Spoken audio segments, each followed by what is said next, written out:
El senador Jorge Larrañaga lanzó ayer la campaña por el sí a la reforma constitucional Vivir sin Miedo, que incluye 4 medidas para la seguridad pública. Fue durante un acto de la lista 2004 de Alianza Nacional, su sector, que lo tiene como primer candidato al Senado de la República. Ahora comienza la tarea más difícil de Larrañaga, lograr que el 27 de octubre, día de las elecciones nacionales, los ciudadanos ensobren la papeleta de su propuesta, independientemente de las listas que apoyen dentro o fuera del Partido Nacional. ¿Cómo se moverá en esta recta final a 2 puntas? Vamos a conversar con él a partir de este momento. Senador Larrañaga, buen día. Gracias por acompañarnos. Bueno, muy buenos días, Emiliano. El gusto de poder estar nuevamente, como en tantas oportunidades, contigo. ¿Cómo nos vamos a desenvolver?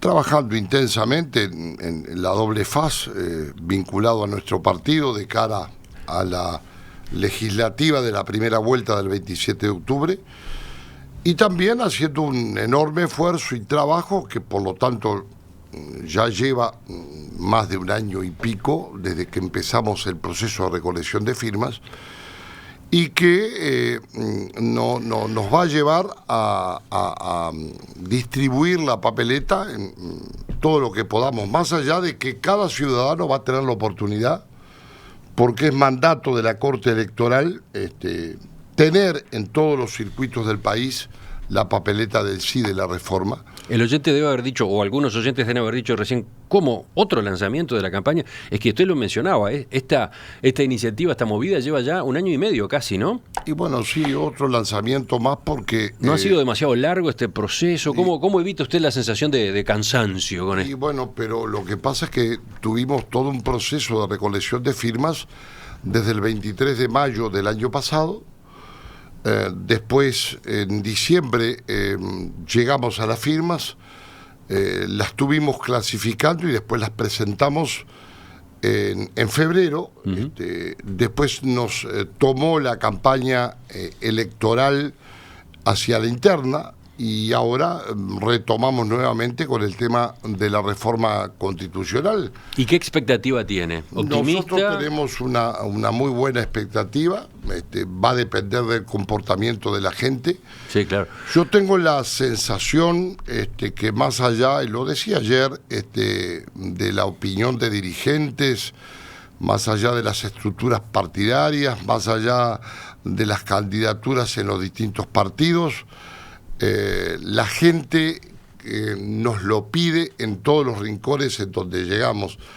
Hemos dado varias vueltas al país, y la gente se acerca a pedirnos la papeleta. Por lo tanto, ahora que ya la tenemos y que va a empezar el proceso de recolección y de distribución para, primero, en las 23 listas que apoyan el Senado de Alianza Nacional en todo el país. Y después también se nos ha pedido de todo el Partido Nacional, y se nos está pidiendo de importantes grupos del Partido Colorado. Por lo tanto, va a estar abierto a todos los que quieran recibir la papeleta, porque el ciudadano tiene que saber que la gente sufraga o vota por la reforma con el candidato a la presidencia de su preferencia, si quiere. Pero pasan los meses y en el espectro de partidos, el único grupo político que respalda formalmente la reforma es su sector, Alianza Nacional. Sí, ¿qué lectura hace de ese dato? Es fuerte, ¿no? Es fuerte, pero ya lo sabíamos, porque de cara a la interna sabíamos que el único precandidato a la presidencia que respaldaba la reforma éramos nosotros. Yo creo que la reforma, más allá de los contenidos, termina siendo un reclamo, un gesto de rebeldía de la gente que está harta, cansada de vivir con la sensación de peor pérdida de libertad, que es la sensación del miedo. ¿Esa es la expectativa suya, de que el pronunciamiento sea favorable, sobre todo como forma de emitir un mensaje? Sin duda.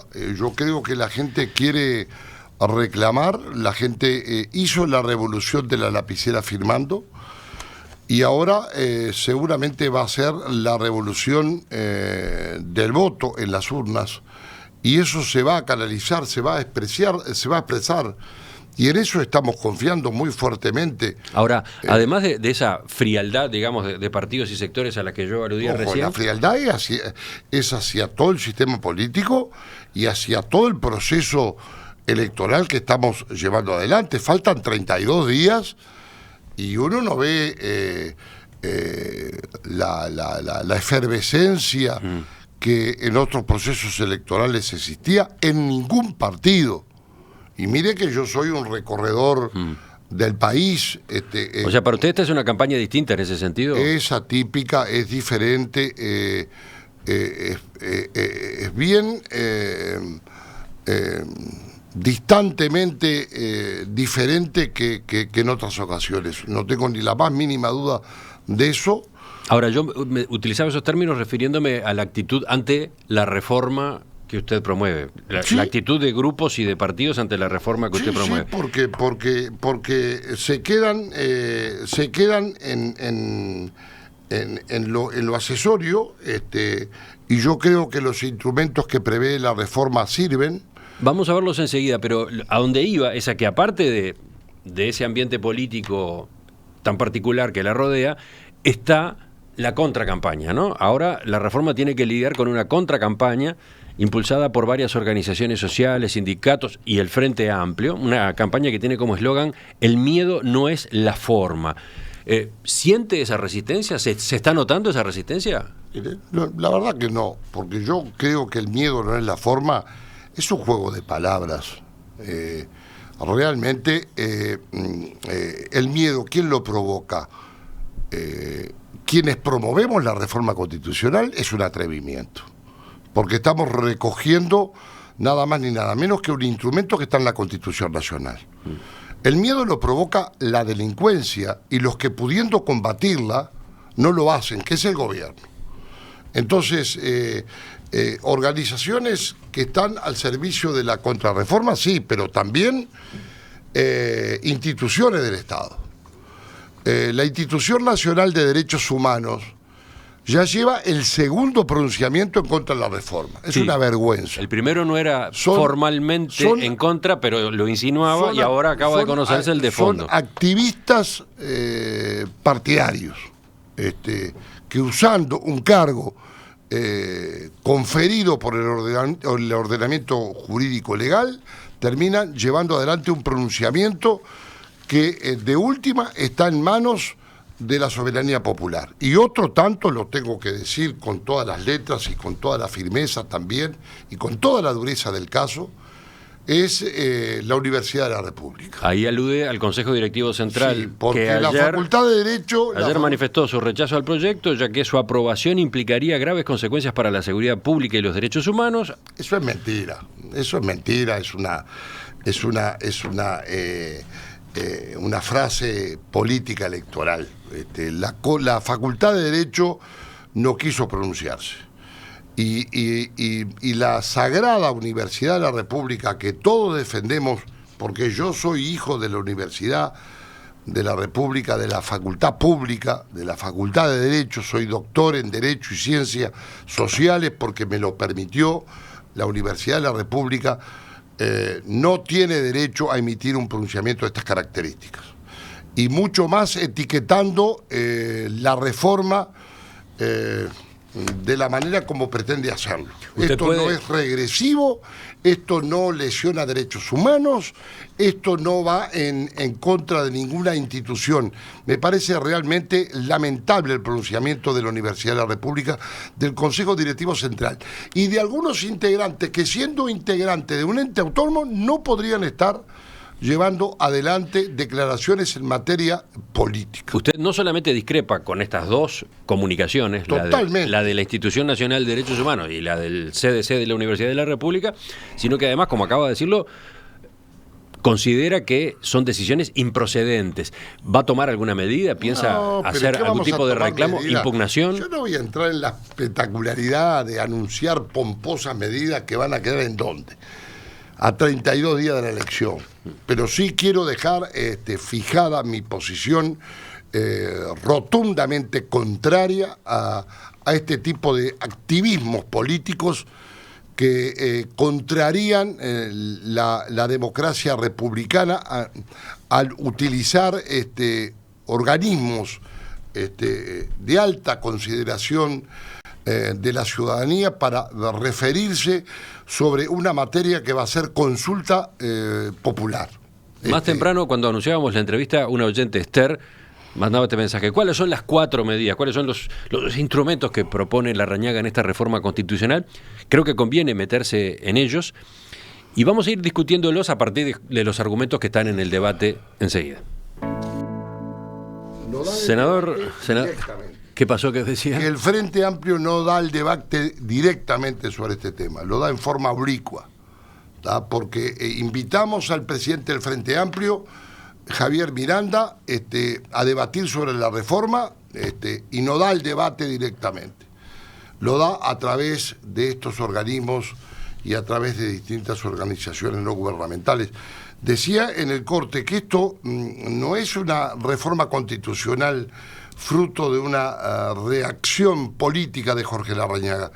Es el estudio de especialistas como el doctor Juan Andrés Ramírez Turel, como Carlos del Piazzo, como Alejandro Abal Oliú, como el doctor Carlos Moreira, como el penalista Gustavo Bordes, entre otros especialistas y muchos otros que analizaron esta reforma constitucional. Le propongo que enseguida nos detengamos uno a uno en los puntos, en los instrumentos y sobre todo en la forma como están siendo discutidos, debatidos públicamente.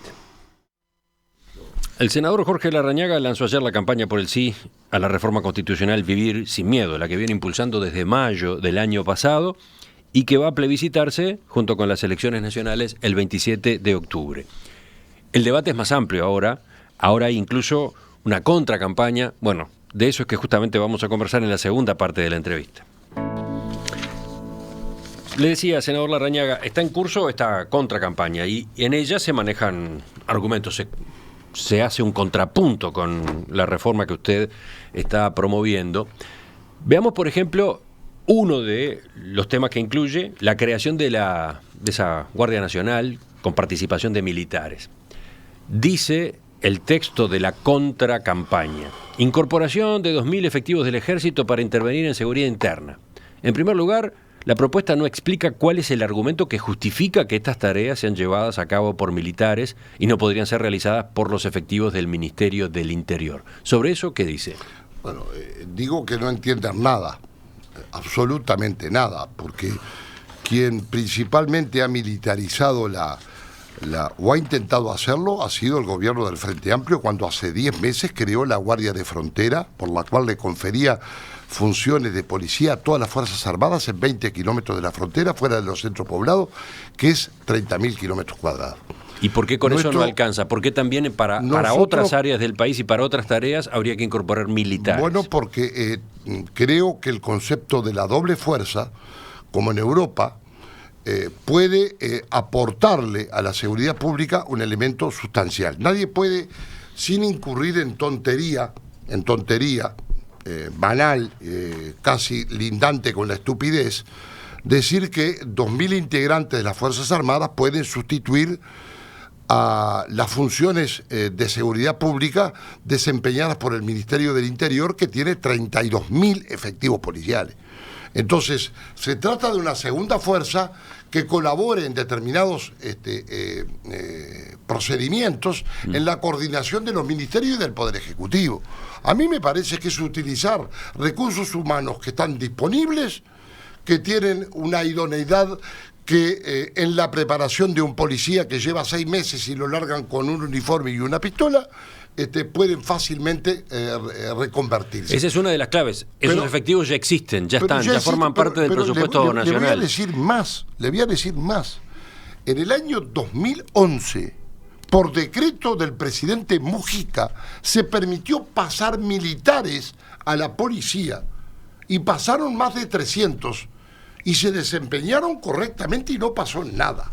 Entonces... Bueno, ahí de algún modo está contestando al segundo argumento, sigue diciendo el texto de la contracampaña, Además, debido a la naturaleza, enfoque y entrenamiento, las Fuerzas Armadas no están formadas para intervenir en seguridad pública ni actuar con población civil, sino para la defensa de la soberanía nacional. Ese y agrega, es un prejuicio. La experiencia internacional indica que la intervención de las Fuerzas Armadas en materia de seguridad interna puede generar daños irreparables en la sociedad, fomentando aún más la violencia y la criminalidad. Eso es mentira.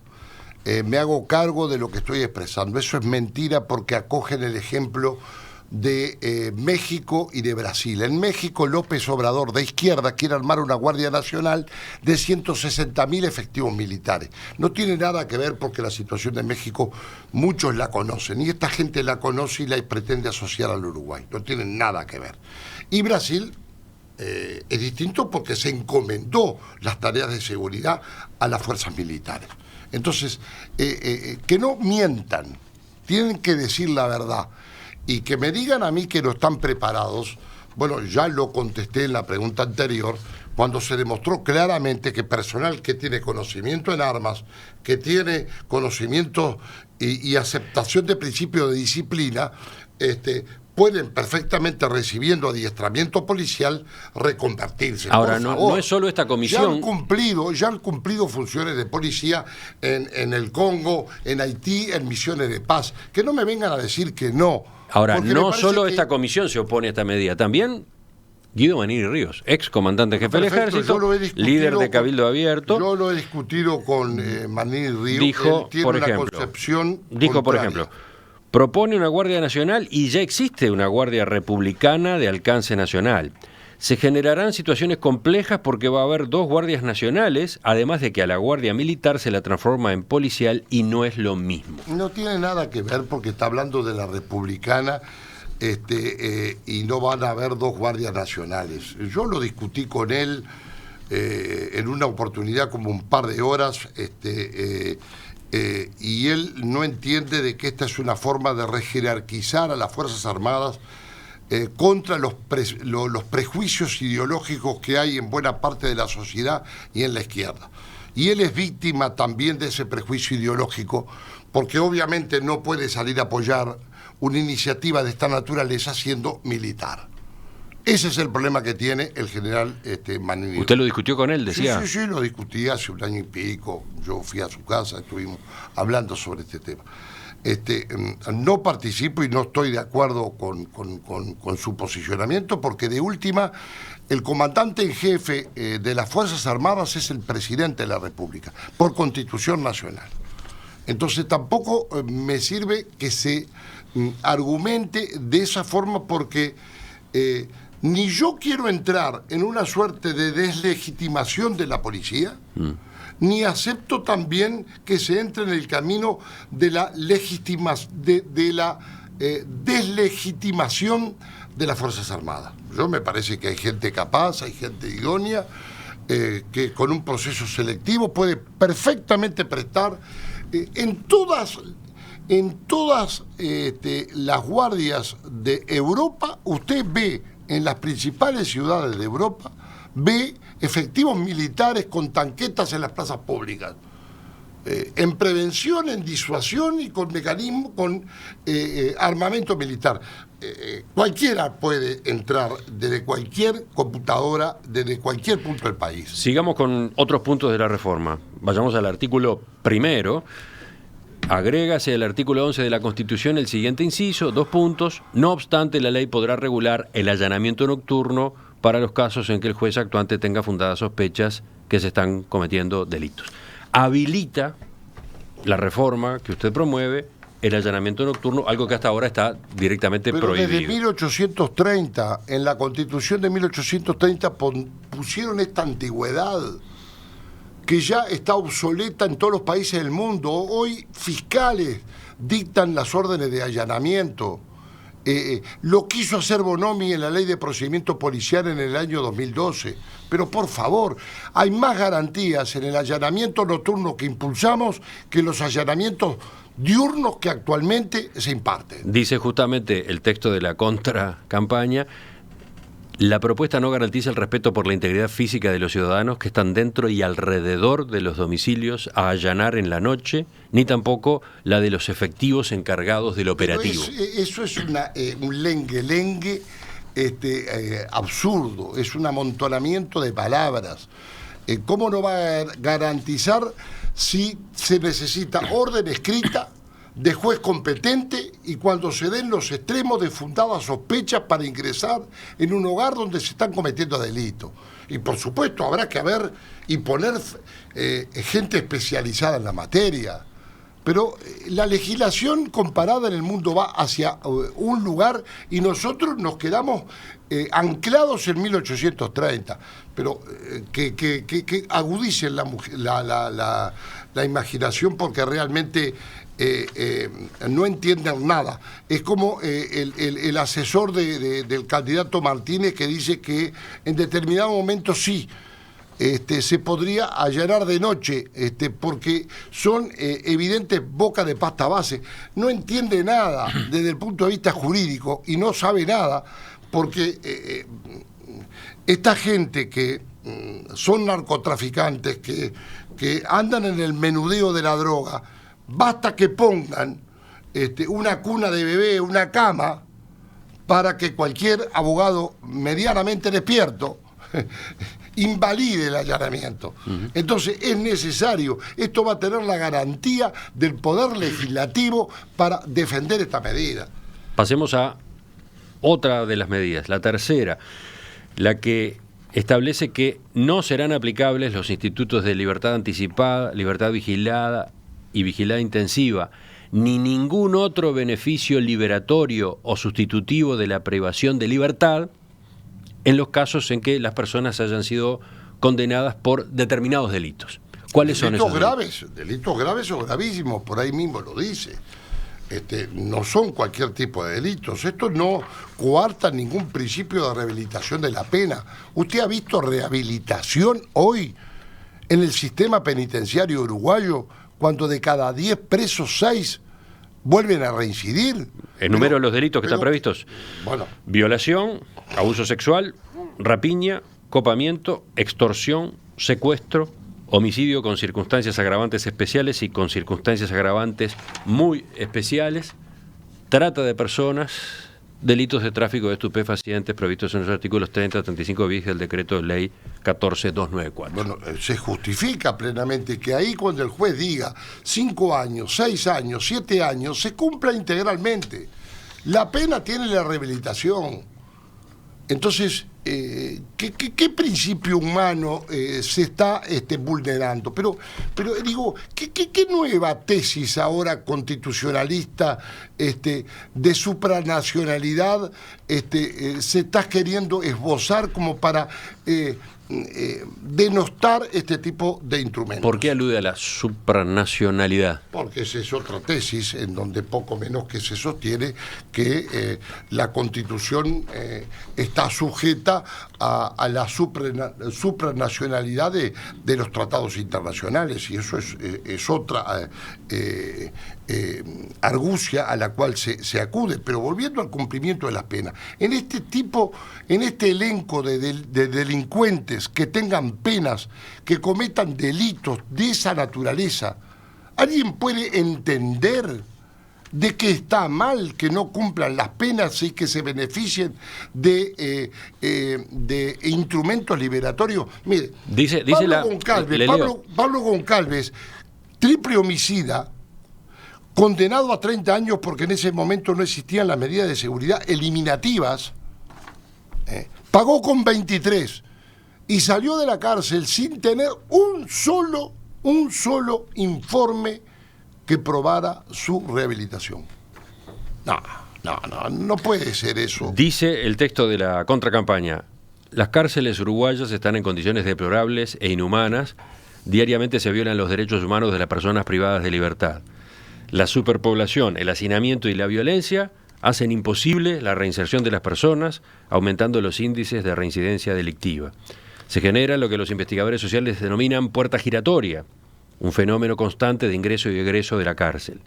Para detener esa lógica, la respuesta no es mantener a la gente dentro de las cárceles por más tiempo, sino evitar que vuelvan a entrar. Necesitamos políticas eficientes que permitan que las personas que cometen delitos tengan oportunidades reales de reintegrarse en la sociedad. Un enorme verso, porque con ese verso, ¿qué hizo el Frente en 15 años? ¿Por qué no le dicen al Frente qué hizo en 15 años para que las cárceles no sean un instrumento de mortificación? Violando la Constitución Nacional. Por supuesto que tenemos que hacer que las cárceles tengan otras condiciones. Por supuesto que tenemos que buscar políticas de rehabilitación. Por supuesto que tenemos que hacer que las políticas sociales funcionen. Pero entonces, ¿la propuesta de ellos cuál es? Dejarlos libres, que anden por la calle. Así estamos. No es dejarlos libres. ¿Cómo no? Es dejarlos libres. Es una transformación del sistema carcelario para que efectivamente regenere a las personas, ¿no? Pero correcto, es una hermosa objetivo de principios que en definitiva puede estar siendo compartido por el mundo entero, por el universo, pero que los hechos son los hechos. Y lo que propugnan es que no se aplique el cumplimiento de las penas y por el contrario el argumento lo que dicen es dejarlos libres. Nos oponemos a que se siga repitiendo el error de que la única respuesta ante los problemas de seguridad sea el aumento del poder punitivo y represor.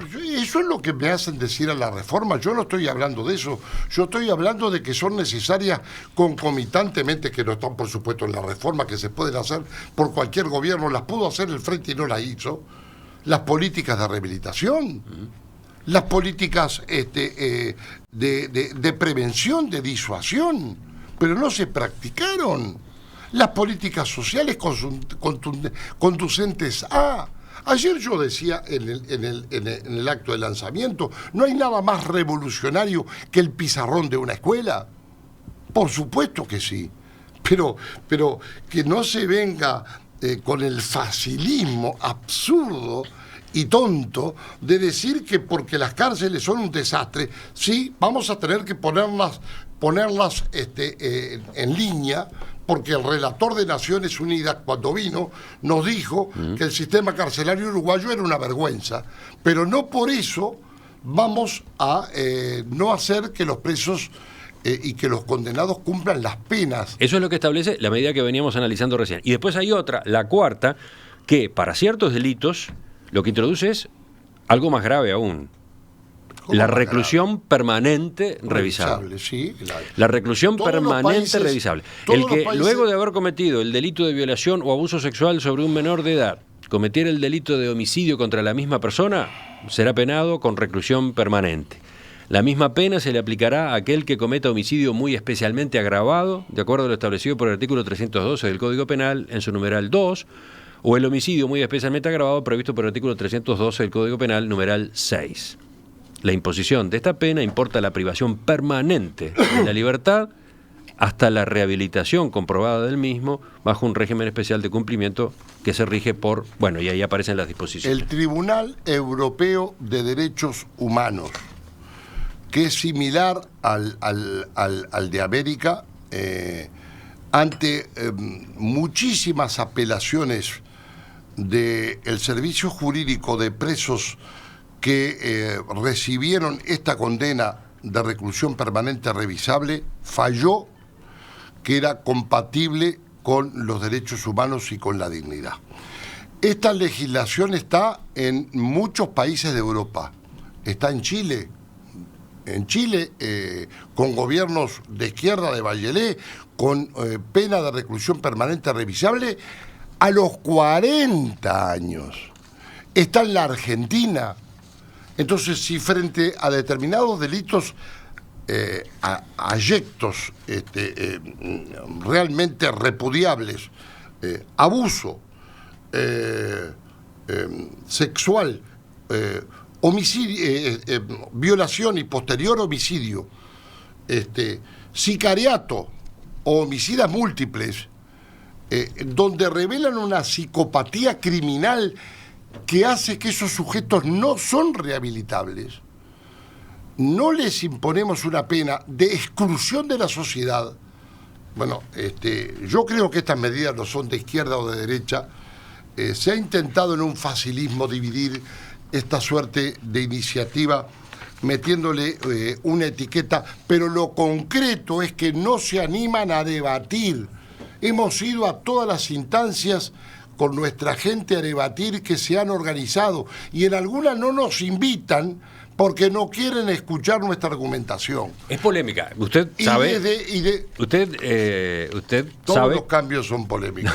No, pero incluso todos los cambios son polémicos. ¿Sabe por qué lo digo? Por lo que declaró el fin de semana pasado la profesora Ana Ribeiro, la historiadora Ana Ribeiro, que integra Alianza Nacional, Sí, pero no, que va en el tercer lugar de su lista al Senado. No declaró que no iba a votar. No. Que era mucho más importante.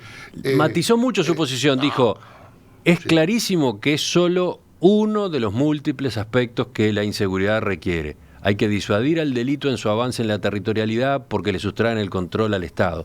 No creo tanto en esas medidas como sí creo en la necesidad de las reformas educativas. Pero en eso Jorge ha trabajado largamente, así como Daniel Corvo y Guillermo Fossati. No es un flanco débil de Alianza, sino todo lo contrario. Pero ¿alguien puede decir que nosotros, por nuestra terquedad, por nuestra temeridad política, no logramos un acuerdo nacional por la educación en febrero del 2012 que se fue a la basura porque el gobierno de la época no entendió nada, que estábamos blindando la educación pública? Por supuesto, es perfectamente compatible lo que dice Ana Ribeiro con lo que nosotros estamos sosteniendo. Pero la revolución de la educación y de las políticas sociales son mucho más trascendentes e impactantes que unas reformas que apunten específicamente a las consecuencias del delito. Pero también tenemos que hacer esto, porque hay un desborde, hay un desmadre de tal impacto y de tal impunidad en la sociedad uruguaya. Ya lo dijo el ayer, hace un año y medio, en unas muy complejas declaraciones, y que fue atacado fuertemente por la izquierda cuando dijo: y cuando los marginados sean más, ¿quién los va a parar? Léase, en el diario El Observador se publicó esa larguísima entrevista. Entonces, yo creo que hoy hay una realidad criminal donde tenemos 90 rapiñas por día, 4 rapiñas por hora, 30 y pico de mil rapiñas por año, 414 homicidios en el año 2018, el año pasado.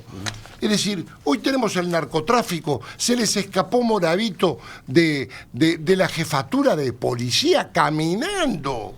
Ahora, y el ministro Bonomi nos viene a decir de que, con una especie de fanfarre y de ironía, cuando nuestro candidato a la presidencia de la República habla de pedir la cédula, que no sabe el doctor Lacalle Pou que se piden 450.000 pedidos de cédula de identidad, pero le pasaron 5 toneladas por el puerto y el aeropuerto de Carrasco de droga que llegó a Europa. Ahora, ninguna de las 4 medidas de la reforma constitucional que usted impulsa figura en el programa único de gobierno del Partido Nacional. Entonces, hubiera figurado si yo ganaba la interna. Entonces, como perdí, no figura porque el doctor Lacalle no está de acuerdo, pero ya a mí qué me importa. No, pero la pregunta es, supongamos que la reforma se aprueba el 27 de octubre. ¿Y quién no va a aplicar la reforma? La última encuesta de cifra le da 56%, ¿no? Pero supongamos que se aprueba y que el doctor Lacalle Pou es el presidente de la República en segunda vuelta. ¿Qué pasa? ¿Cómo la va a aplicar integralmente? ¿La va a aplicar o va a resolver si le aplica o no le aplica? ¿Las tendrá ahí? Yo me voy a encargar de que la aplique, pierda cuidado. Y él lo ha expresado claramente que lo tiene que aplicar. Una reforma de la Constitución es Constitución y la Constitución se aplica. Sí, pero lo que dispone la reforma es que existe un instrumento. Después el instrumento se usa o no se usa. Por ejemplo. No. Eso de se usa o no se usa no es así. Si el instrumento y la Constitución manda, el instrumento se debe usar. No es algo desechable, no es un pañal desechable una reforma constitucional. No. Ahí no estoy de acuerdo con, por ejemplo, con usted en por la ejemplo, formulación. Daniel Martínez dijo, si la reforma se aprueba y yo soy presidente, con la Guardia Nacional veré, llegado el caso, de si la uso o no la uso y cómo la uso. Daniel Martínez no entiende nada de seguridad, nada entiende. Está más perdido que paisano en pista de ballet. No entiende nada. No. La reforma constitucional, si se aprueba, tiene que aplicarse. Y no hay vuelta de hoja. Y eso está claro. Enseguida completamos la entrevista con el senador Jorge Larrañaga. Senador Larrañaga, usted dijo recién, a propósito de la reforma constitucional, si es que se consolida el 27 de octubre y la calle Pou es presidente, que usted se iba a encargar de controlar, de que se cumpliera con ella. Pero dijo más en general que usted se propone ser un muy fuerte fiscal de un eventual gobierno blanco. ¿A qué se refería? Pues, bueno, lo ha pedido el propio doctor Lacalle, ¿no? El propio doctor Lacalle, lo hemos conversado y lo hemos escuchado en decenas de actos en todo el país. Él reclama que el Partido Nacional sea un fiscal del gobierno en caso de que la gente opte por nuestra colectividad política. ¿Y qué podría estar controlando usted en ese sentido? El cumplimiento de lo que se promete. Por ejemplo. En todo. El cumplimiento de lo que se promete. Acá no tenemos más espacio para promesas incumplidas. Acá no tenemos más espacio para un 2014 donde se prometía bajar las rapiñas, no poner más impuestos, cambiar el ADN de la educación y después se mintió a la gente. Tenemos que hacer un ciclopio esfuerzo tendiente al cumplimiento de las promesas. Y en ese sentido nosotros vamos a ser celosos custodios de ese cumplimiento, porque nuestro partido, en caso de acceder al gobierno, tiene que cumplir lo que le prometió a la gente. ¿Le preocupa algún aspecto en particular? No, me preocupa todo. Tenemos que sacar, tenemos que cambiar la educación del país, tenemos que cambiar la seguridad, tenemos que generar trabajo, tenemos que cambiar la ecuación lamentable de las cuentas públicas, en donde también se ha mal administrado el gobierno y parcelas del gobierno, entes autónomos. Este gobierno termina con un candidato con un vicepresidente que tuvo que renunciar, con un ministro procesado, con un presidente del Banco República procesado, con escándalos realmente de mala administración. Y yo creo que tenemos que hacer una enorme tarea para poner el máximo esfuerzo con un trabajo enorme y tenemos que también controlar la marcha de ese gobierno con una férrea actitud, porque la gente cada vez más está reclamando este tipo de actitudes. Y con respecto a la interna de su partido, desde antes de las elecciones internas, usted ha mantenido una relación muy distante con Juan Sartori. Y lo de distante está dicho con mucho cuidado. Capaz que el adjetivo podría ser otro. En agosto, ahora nomás, protagonizó un momento incómodo cuando Sartori quiso saludarlo en un acto en Rocha. Usted, al final accedió a saludarlo, pero mirándolo de manera muy seria, con un gesto muy severo. ¿No hay reconciliación posible entre ustedes? Había un famoso legislador en el Parlamento hace ya unas cuantas décadas que tenía problemas auditivos. Entonces usaba un aparato para la audición. Y entonces lo aprendía y lo apagaba, y era un poco abrasilerado, dubimioso, terra. Y entonces le preguntaba a alguno y lo codeaba, che, ¿no estás escuchando? Y él le decía, no gasto pila. Pero ¿cuál es el motivo del malestar? ¿El hecho de que Sartori logró desplazarlo a usted del segundo lugar en la interna? ¿O la forma de hacer política que siguió? ¿Cómo me va a hacer esa pregunta sin que la pregunta no implique una suerte de falta de respeto? Se lo digo con la amistad, porque si no le contestaría más duramente. ¿Cómo puede pensar usted que yo puedo molestarme porque pierdo en una instancia electoral? No, no. ¿Cuál es el problema con mucho Sartori? más grande. No tiene importancia 32 días de la elección hoy. Pero todo lo que pasó en la instancia electoral interna, todo lo vimos. ¿Es necesario explicar más? La campaña sucia. ¿Es necesario explicar más? Bueno, dirigentes del Partido Nacional pretendían que esa conducta de Sartori fuera analizada por la Comisión de Ética del directorio. Eso finalmente no ocurrió. ¿Por qué? Pregúntele al directorio del Partido ¿Para usted Nacional. no era ese el camino? Pregúntele al directorio del Partido Nacional. Yo no voy a emitir más declaraciones sobre este tema porque no tengo esos problemas, pero no gasto pila. ¿Cuál es la solución ahora? ¿Que el fenómeno Sartori se desintegre en las urnas? ¿Esa es su expectativa? No, yo no tengo la expectativa de nada malo contra nadie, porque siempre he hecho política a cara descubierta.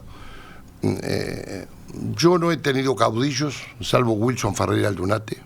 El último movimiento que yo integré de otro fue Por la Patria, con la candidatura de Alberto Sumarán.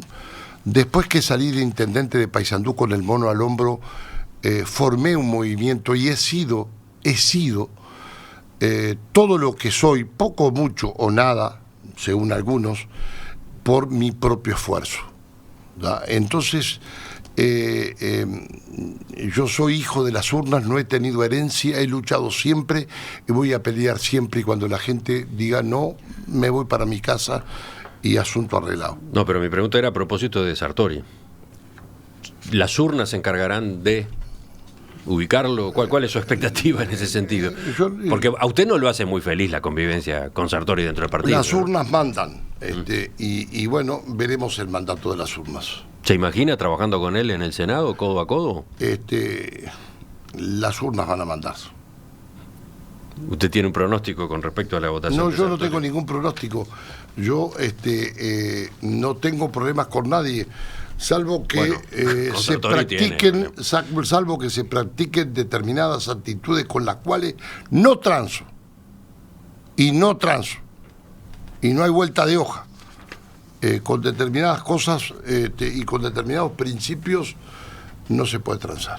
Senador Jorge Larrañaga, le agradezco de nuevo su visita. Volvemos a conversar en cualquier momento. Muchísimas gracias, Emiliano, hasta cualquier momento.